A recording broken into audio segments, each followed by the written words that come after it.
चुनाव आयोग और भारतीय जनता पार्टी का रिश्ता तो गहरा होता जा रहा है। ऐसे निर्णय लिए जा रहे हैं कि अब सवाल के घेरे में है।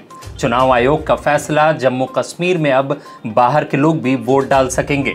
नमस्कार, सलाम, मैं आकिब रजा न्यूज़ प्लस से। जम्मू कश्मीर में चुनाव, इसको लेकर इलेक्शन कमीशन ने जम्मू कश्मीर के मुख्य चुनाव अधिकारी CEO हृदय कुमार ने घोषणा की है। अब बाहर से आए लोग भी केंद्र शासित प्रदेश के चुनाव में वोट डाल सकेंगे। मीडिया रिपोर्ट्स के मुताबिक गैर स्थानीय लोगों में सभी शामिल किए गए हैं।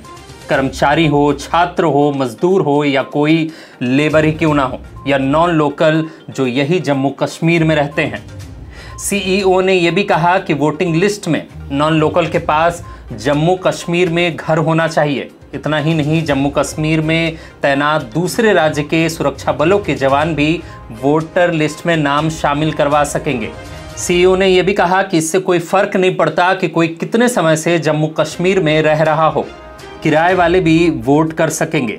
घोषणा में यह भी कहा कि अगर आप जम्मू कश्मीर में वोट देते हैं तो अपने राज्य की वोटर लिस्ट से नाम हटाना होगा। इस पर विपक्ष उमर अब्दुल्ला, महबूबा मुफ्ती का भी बयान आया है। चुनाव आयोग के बयान के बाद अब घाटी में सियासी घमासान शुरू हो गई है। सूबे की दो सबसे बड़ी पार्टियां और उनके नेताओं ने चुनाव आयोग के फैसले पर सवाल उठाया है।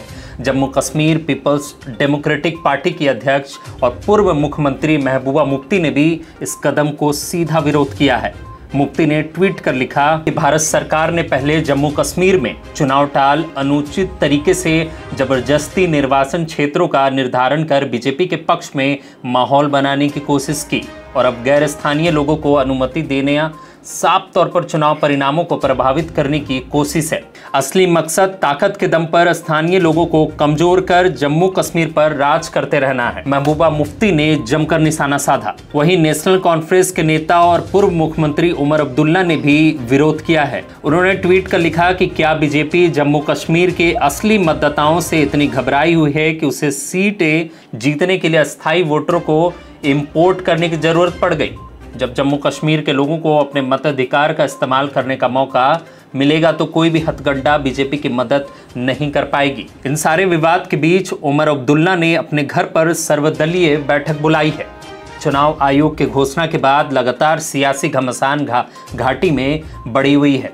परिसीमन आयोग की रिपोर्ट लागू होने के बाद जम्मू कश्मीर में विधानसभा सीटों की संख्या 83 से बढ़कर 90 हो गई है। इनमें से 43 सीटें जम्मू और 47 कश्मीर के हिस्से में आ गई है।